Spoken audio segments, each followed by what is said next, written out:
देखो जब से रणवीर कपूर को नमित मल्होत्रा की रामायण मूवी में रोल मिला है ना, बहुत सारे बंदे उसको क्रिटिसाइज कर रहे हैं एंड मैं बिल्कुल एग्री करता हूँ कि भाई मेरे हिसाब से वो बंदा परफेक्ट हो सकता है एंड हो सकता है तुम्हारे हिसाब से वो परफेक्ट ना हो, लेकिन मैं उसको इस हिसाब से जरूर जज करना चाहूंगा कि बड़े बड़े डायरेक्टर्स उसको क्यों हायर करना चाहते हैं अपनी मूवी में, क्योंकि उसमें कुछ ना कुछ तो बात होगी, तभी तो हर बंदा उसको हायर करना चाह रहा है। एंड ऑल्सो उसकी एक्टिंग स्किल्स उस हिसाब से बोलती है, किस हिसाब से बोलती है, किस तरीके से बोलती है एंड क्या वो उस लेगेसी को मेंटेन कर सकता है कि भाई वो एक सुपरस्टार है। देखो कपूर खानदान में हर एक बंदा एक्टर है एंड तुम लोग इस बात से भी एग्री करोगे कि भाई उनको एक्टिंग रोल के लिए ज्यादा कुछ स्ट्रगल नहीं करना पड़ता है, लेकिन तुम लोग ये बात भी समझो कि भाई बहुत सारे ऐसे नेपोटिज्म के प्रोडक्ट्स निकले हमारे सामने जिनको हम लोग देखना नहीं चाह रहे, जिनको देखते हमारे मन में ऐसे हो जाता है कि भाई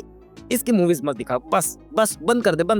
एंड रणवीर कपूर एक ऐसा बंदा ना जिसको हम लोग अपने बचपन से देखते आ रहे हैं कि भाई ये बंदा इंप्रूवमेंट भी कर रहा है, इस बंदे की एक्टिंग स्किल्स भी हम लोग को बचपन से पसंद है, लेकिन वो उस बात का भी फायदा नहीं उठाया कि भाई वो कपूर खानदान से आ रहा है तो उसको एक्टिंग का रोल सभी परस्यू करने, एंड उसने कपूर खानदान की लेगेसी को भी मेंटेन कर रखा है, भाई उसकी एक्टिंग ना दमदार हो क्योंकि ये कपूर खानदान से आता है। और रणवीर कपूर का शुरू के बाद लेकर चले ना तो भाई उसने रॉकेट सिंह, वेकअप सीट जैसे रोल भी निभाए जो एक तरीके से हमारे दिमाग में छोड़ के गए थे कि भाई एक नया नेपोटिज्म का प्रोडक्ट आया है जो बढ़िया निकला है। और बात लेकर चले इन मूवीज की तो रणवीर कपूर का करियर इन मूवीज के थ्रू बना है एंड वो टाइप कास्ट होने से भी बहुत ज्यादा बचा है। अगर तुम लोग एक ही तरीके के रोल्स निभाते रहोगे मार्केट में तो भाई बंदा तुम्हें क्यों ही देखना चाहेगा एंड बंदे तुम्हें टैग दे देंगे कि भाई ये सिर्फ लव टाइप ऑफ रोल्स करता है, ये सिर्फ इस टाइप ऑफ रोल्स को परस्यू करता है एंड मारधाड़ वाले रोल करता है, ये इस तरीके के रोल्स करता है। बट रणवीर कपूर बहुत ही डाइवर्सिफाई करके चलते हैं अपने आप को कि भाई मैं इस टाइप ऑफ रोल्स को भी परस्यू कर लूंगा एंड मैं इस टाइप ऑफ रोल को भी परस्यू कर लूंगा आराम से, मुझे कुछ ज्यादा प्रॉब्लम्स नहीं आने वाली है एंड मैं अपनी एक्टिंग स्किल्स को भी टाइम टू टाइम उस तरीके से इंप्रूव करूंगा ना कि भाई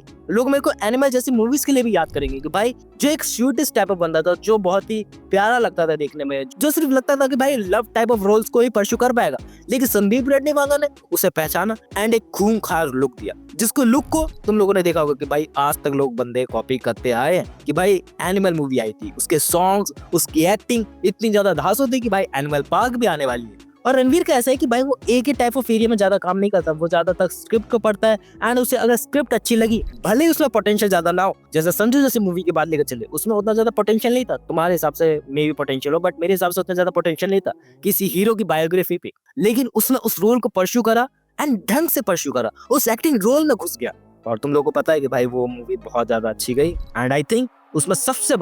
बड़ा हाथ था भाई राजकुमार हिरानी का एंड ऑल्सो रणवीर कपूर का। एंड नमित मल्होत्रा ने भी सोच समझ के रणवीर कपूर को हायर करा, वो कोई चोमू बंदा नहीं, उसे पता है इसकी मास अपील बहुत ज्यादा है, उसे पता है इसकी एक्टिंग रेंज बहुत ज्यादा है एंड वो इस रोल के लिए सूटेबल है। मैं मान रहा हूँ कि भाई और भी एक्टर्स मार्केट में एग्जिस्ट करते हैं लेकिन उसे रणवीर कपूर ज्यादा बेटर लगा, मे बी उनकी और कोई चॉइस हो सकती है बैकएंड में, बट जो हमारे लोगों के सामने लिख रहा है वो भी बेकार नहीं है एंड तुम लोग उस एक्सपेक्ट में जा सकते हो कि भाई वो सही नहीं है, उस तरीके के रोल्स को नहीं निभा सकता, वो मांस मच्छी खाता है, मे भी तुम लोगों के डिफरेंट ओपिनियन हो सकते हैं, मैं उस बात से डेफिनेटली एग्री करता हूँ। बट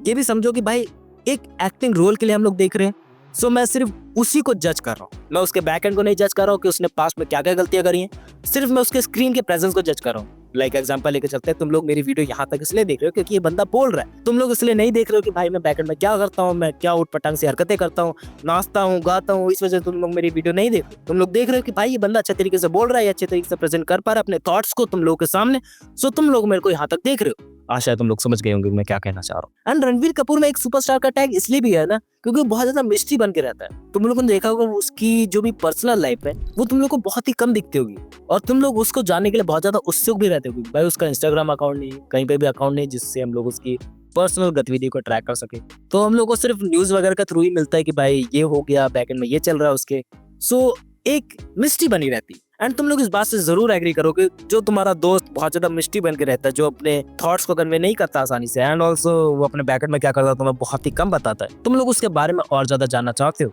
आई थिंक अच्छे से समझा पाया हूँ मैं ये पॉइंट एंड तुम लोग को ऑलरेडी मोटे मोटे पॉइंट्स पता होंगे कि भाई उसकी एक्टिंग रेंज बहुत ज्यादा है, उसकी जो भी एक्सप्रेशन है, उसके जो भी इमोशंस है बहुत ज्यादा है एंड वो बोलने में कम विश्वास करता है एंड अपने एक्टिंग रोल्स में घुस जाने में, उसको परस्यू करने में, उसको एक तरीके से बयां करने में कि भाई मैं सिर्फ देख के बता दूंगा कि भाई वो गुस्सा कर रहा है कि वो खुश है, तो वो बहुत अच्छे तरीके से बंदा निभाता है एंड उसको इस बात को दिखाने की जरूरत नहीं है। एंड आजकल जो भी मार्केट में माहौल चला हुआ है कि भाई अच्छे एक्टर्स हमारे सामने है ही नहीं, सो हाँ उस हिसाब से कहा जा सकता है कि भाई वो एक नेक्स्ट सुपरस्टार का टैग जरूर डिजर्व करता है एंड और भी लोग डिजर्व करते हैं, लाइक मेरे सामने एग्जांपल है रणवीर कपूर, रणवीर सिंह एंड विकी कौशल का, तो मेरे हिसाब से इन तीनों बंदों में बहुत ज़्यादा पोटेंशियल है, जो आने वाले समय में अपने एक्टिंग रोल्स को बहुत ज़्यादा बढ़ाने वाले हैं एंड इनकी हमें धांसू मूवीज हम लोग को देखने को मिलने वाली है। छावा का एग्जांपल हमारे सामने ऑलरेडी सेट है एंड और भी मूवीज आने वाली है। बाकी that's it about that video कि भाई ये एक साइलेंट सुपरस्टार तो है कि भाई ये बहुत ही कम बोलता है एंड अपने आप को अच्छे तरीके से बयां कर पाता है एंड इस बात को उसको कुछ ऐसा लगता भी नहीं कि कुछ घमंड वगैरह कोई, क्योंकि बैकएंड में तुम लोग को पता है ना कि वो सब चीजें निकल के आती है कि भाई ये एक्टर अंदर से वैसा है और पीछे से वैसा दिखाने में, आती का दांत दिखाने को और खाने के कुछ और होते हैं ना, वैसे उसको कुछ भी सामने नहीं आया अभी। हाँ, पास में जरूर सामने आया, उस बात की बात नहीं करो, लेकिन अभी जब से वो अपने एक्टिंग रेंज को बढ़ाते जा रहा है ना, तब से वो बहुत ज्यादा और ज्यादा मिस्ट्री बन के रह रहा है कि भाई मैं नहीं बताऊंगा कि मैं बैकएंड में क्या करता हूँ। तुम लोग सिर्फ मेरे को पर्दों पे देखोगे एंड तुम लोग खुश हो जाओगे। तुम लोग 203 साल में जो मेरी एक मूवीज देखोगे उससे मेरे से इन्फ्लुएंस हो जाओगे। सो मुझे ज़्यादा अच्छा लगता है। बाकी तुम लोगों की में भी कुछ और राय हो सकती है, कमेंट्स करके ज़रूर बताना। बाकी मिलते हैं नेक्स्ट वीडियो में एंड एक चीज़ ज़रूर बताना, क्या तुम लोग खुश हो कि उसको रोल मिला या नहीं? बहुत सारे लोग ऑफेंड कर रहे हैं, बहुत सारे लोग खुश हैं, तुम लोग किस साइड हो ये भी कमेंट्स करके बताना। बाकी बाय।